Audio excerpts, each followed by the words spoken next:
Cuento que ya se encuentra aquí con nosotros Alejandro Lalo Dávila. Él es el coordinador integral de personas con discapacidad de San Rafael. Nos acompaña aquí esta mañana y por supuesto que lo saludamos. Lalo, digo, ¿cómo andas? ¿Todo bien? Lo saludamos. Muy bien, ¿qué tal? Buenos días, gracias por la invitación.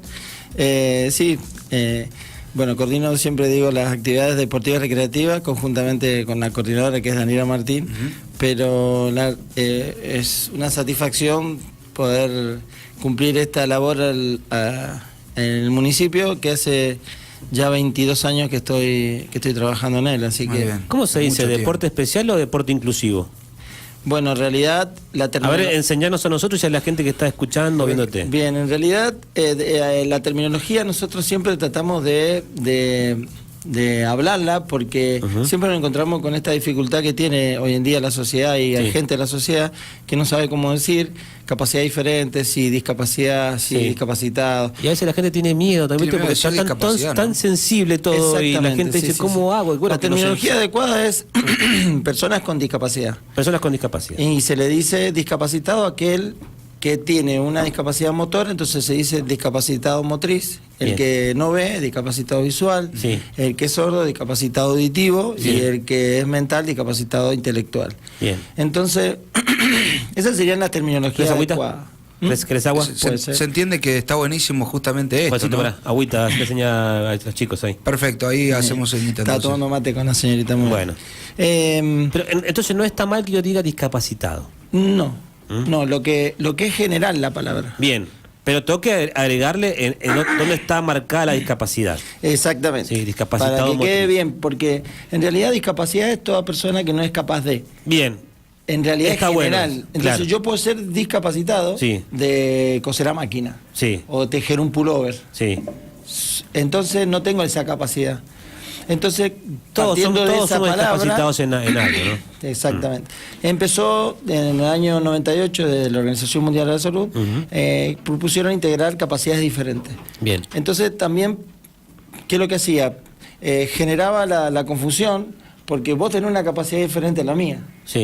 Todos tenemos una capacidad diferente, la de locución, que es una capacidad distinta a la mía en este momento que no tengo una voz adecuada. Entonces siempre se busca que la persona con discapacidad se la pueda nombrar tratando de dañarla lo menos posible. Bien. Yo que he convivido y convivo con personas ciegas, no les importa que le diga ciego, porque son ciegos. Al sordo no importa que le diga sordo, o sea, no te va a escuchar, pero te va a leer que decís sordo y es una persona sorda. Lo que pasa es que si la persona tiene audífono y le decís sordo, está mal porque es un hipoacústico. Entonces, ahí es donde empiezan todo el tema de terminologías tan finos como que a mí me digan negro, y bueno, soy negro, soy morocho, pero dentro de la palabra negro también se busca dañar a través de lo despectivo. Entonces, tratamos siempre que se use la palabra personas con discapacidad y después, si se refiere, eso sería lo general, ¿no? Las personas con discapacidad o las personas discapacitadas. Y personas con discapacidad tanto. Sí, porque se le dice también capacidades diferentes. O se le dice capacidades especiales. Claro. Se los menciona de muchas maneras, pero equivocamente, porque dentro de la terminología lo mejor empleado sería personas con discapacidad. Entonces, y remarcar dónde está la discapacidad. ¿Qué sería la discapacidad auditiva, discapacidad, bueno, justamente lo que nos contaba. O sea, eso sería lo correcto, entonces. Eso sería, nosotros una persona fulano de tal con discapacidad tanto. Nosotros tenemos, dentro de la terminología, tenemos deficiencia y discapacidad. ¿Qué es deficiencia? A ver. Es toda aquella persona que no tiene una estructura, que no posee una estructura anatómica, fisiológica y psicológica en condiciones, ¿sí? Eso sería una deficiencia. ¿Cuál sería eso? Si la persona le falta una pierna, entonces no tiene la parte anatómica, ¿no? Que esa sería su deficiencia. ¿Y cuál sería su discapacidad? La motricidad. No poder caminar. En la sociedad. Y después tenemos minusvalía. ¿Cuál sería? Es cómo se ve esa persona dentro de la sociedad. Bien. Entonces son tres términos que vos por ahí querés decir el minusválido y está mal dicho. Claro. Porque en realidad es la persona con discapacidad. Entonces tenemos tres partes que hacen a la persona con discapacidad, que es la deficiencia, que es lo que va a marcar su discapacidad, porque puede tener una deficiencia, puede ser que no tenga, que tenga quemada la retina, entonces no ve. ¿Cuál sería su discapacidad? Que no ve. ¿Cuál sería su minusvalía? Que es su orientación, que se tiene que orientar a través de los otros sentidos. Entonces, ese sería un poco rápido. Está bueno. Donde nosotros siempre tratamos de que quede claro, porque... Y cuando hablamos del deporte, ¿cómo te preguntaba eso? Después aparecieron, cuando nosotros corrimos el Tetra, pusieron postas adaptadas. Y fue el mejor término que se le pudo poner en el Tetra y en el Pentatuel, porque eran postas adaptadas de personas convencionales con, personas con discapacidad, donde el recorrido podía estar adaptado, o ciertas características de la disciplina podía ser adaptada. Una adaptación del deporte a la persona. Claro, cuando en el pentatlón corría un chico ciego, Walter Álvarez de Alvear, haciendo windsurf, cruzó el Wheel, la orientación el ciego se orienta mucho con el suelo, estando en contacto con el suelo, el aire, todo, el sol, todo se orienta, pero ya estando en el agua pierde mucho de su orientación. Entonces, ¿cómo adaptaban eso? Adaptaban con una persona al lado que le va indicando, ¿no es cierto?, por dónde tiene que ir. Es como ir golpeándole la mano, vení para acá, o le vas hablando. Entonces se adapta a eso. Claro, Por eso es deporte adaptado. Después nosotros empezamos con deporte especial. Hace muchos años el programa se llamaba Deporte Especial. Y después deporte inclusivo. ¿Por qué inclusivo? Porque en realidad se incluía personas con discapacidad con convencionales, pero después se incluía la discapacidad dentro de lo que es el deporte. Entonces, por eso se empezó a llamar de inclusión. Aquello de especial que te vuelvo a decir que es general, ¿no? Porque pasa por eso. Y bueno, hoy en día se le llama deporte inclusivo, deporte integrado, deporte adaptado, que tiene que ver con esto de adaptar cierta, porque el deporte está adaptado para personas con discapacidad. Si vos ves el lanzamiento de bala, que es convencional, donde hay un giro todo, una persona que tiene paraplejía, que tiene inmovilizadas las partes de las piernas, solo tiene tronco y miembros superiores, se sienta en una silla donde se ata todo y ahí hace. Entonces se adapta a eso para que él pueda hacer ese deporte. Gira con lo que tiene movimiento.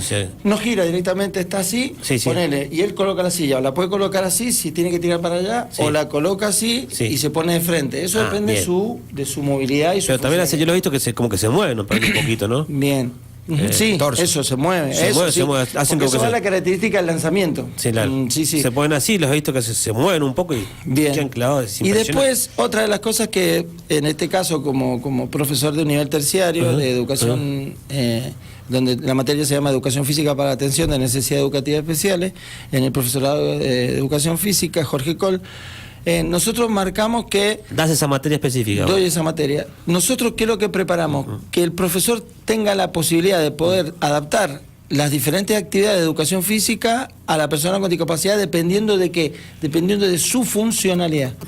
Siempre se va a destacar su funcionalidad. Si vos si va a hacerse un certificado único de discapacidad, van a evaluar su funcionalidad sobre su discapacidad. ¿Se entiende? Sí. Se evalúa ahí, su discapacidad sobre su funcionalidad. Pero en el caso del profesor de educación física, ¿qué es lo que hace? O quien quiere integrar, va a integrar de acuerdo a su funcionalidad. Claro. Si yo veo una persona ciega que viene a la esquina y yo quiero cruzarla, si yo la agarro del brazo, estoy limitando su funcionalidad, que es que él ponerle el hombro para que apoye la mano y pueda seguir con su bastón caminando, pero a su vez guiado por una persona. Y la persona con discapacidad se evalúa y se mide y se trabaja su funcionalidad. En la rehabilitación se trabaja eso, de la funcionalidad que tiene y mejorar su funcionalidad para que sea una persona independiente. ¿Qué pasa con, ya que está, porque me das pie para que te pregunte, ¿qué pasa con los chicos en la primaria o en el nivel medio, en el secundario, que tienen una discapacidad motriz? Se da educación física. ¿Eso lo da el profe común o hay otro profe que...? No, eso lo da el profe de educación física. ¿Está preparado para eso o hay una especialidad así como vos? En la escuela secundaria comúnmente tenés 2 o 3 profes, que dependen los grados, los años que les toque. Suponete, un pibe de tercer año, ¿no? En el secundario y tiene un problema motriz. Comúnmente los deportes hacen deporte, actividades como fútbol, como vóley, como handball, dependiendo del secundario y dependiendo del profe, dependiendo del profe. El profe le gusta handball y va al handball. Este pibe está en la silla de ruedas. Primero lo que el profe hace es ver su funcionalidad. Si tiene parálisis cerebral, va a tener como una cuadriplejía complicada, como sus 4 miembros complicados como para poder hacer. Pero si tiene movilidad y puede lanzar todo, hará una planificación adaptada para que él pueda sentirse parte de ese trabajo. Una vez un profesor de educación física me llama, hace muchos años me llama, mira Lalo, tengo un alumno ciego y yo hago vóley. ¿Cómo hago? ¿Que juegue? No, eso no sea así. ¿Cómo va a jugar al vóley si no ve? ¿Cómo que no ve? Pero saca. Puede sacar. Claro. Puede hacer un montón de cosas. Mira, es el caso de Nicolás Cornejo. Nicolás Cornejo. Este profe, le digo, vos enseñale a sacar. Pero vos lo básico, agarrá, usá la kinestesia, ponete con él, a mover en el brazo, que es kinestesia, que lo agarre y a través del movimiento, ¿no es cierto?, enseñarle. Bien. Bueno, Nicolás sacaba mejor que cualquiera porque era automático. Nicolás aprende a sacar, y hacia sin mirar ya mide. Ya él mide su fuerza, su golpe. Sí, la distancia del brazo. Y lo hace partícipe. Entonces Nicolás juega en este equipo, es el único que saca y los demás juegan. Bien. O sea, es una manera adaptada a que él participe. Eso lo hace el mismo profe. Uno motriz, como vos decís, bueno, juega al handball, juega al vóley, bueno, que sea árbitro. Si tiene coeficiente intelectual normal, que sea árbitro. Y arbitra el partido. Es parte de la actividad. Es parte de la actividad. Que sepa el reglamento, como lo van a saber todos. Claro, creo que siempre se adapta a la participación. Por ahí no, si la funcionalidad no le da. Si él tiene una espina bífida, donde su problema es de la lesión para abajo, ¿no es cierto? Y tiene movilidad de brazos, todo, él con una pelota acá, pum, saca. Él puede hacer pase, lo puede llevar un compañero y se parte el juego. El compañero que lo lleva es su asistente. Claro. Pero quien juega es el muchacho en silla de ruedas, donde va, ataca, suponete que participe en el ataque nada más, que no defienda, bueno, listo. Y ya están haciendo parte, con poco los está haciendo parte. Lamentablemente hubieron profes que a chicos con discapacidad, que yo tuve a Nadia Pretel, donde Nadia me planteaba que el profesor le decía, no vayas a educación física, yo te apruebo. En realidad eso es lo que nosotros tratamos de evitar, es que el profesor dañe psicológicamente. ¿Está cambiando eso? Claro, porque comúnmente ustedes sabemos que cualquiera de nosotros, la autoestima es lo que nos evalúa nuestra capacidad de superación y todo, y ellos siempre están luchando por su nivel de autoestima. Seguramente lo sabés también, ¿no? Habían profes, no sé ahora, pero que le hacían hacer un trabajo práctico, escrito o una lección oral. Y eso no es educación física. Conocí casos así de gente conocida, ¿no? Por eso está mal porque despreciar o no valorar la funcionalidad que puede tener esa persona y esa capacidad. Primero... pero eso pasaba acá. Primero que la escuela es inclusiva. Hoy en día todos los colegios son inclusivos. Y lo inclusivo quiere decir esto, es poder de manera adaptada o ver cómo puede integrar a la persona, ¿no? En eso de eso se trata. Juancito, hacemos una pequeñita pausa. ¿Te quedas un minuto más? Dale. Viene la colonia ahora. Sí, la colonia. Qué tema, mirá, lo más esperado del verano. ¿Con quién estamos charlando?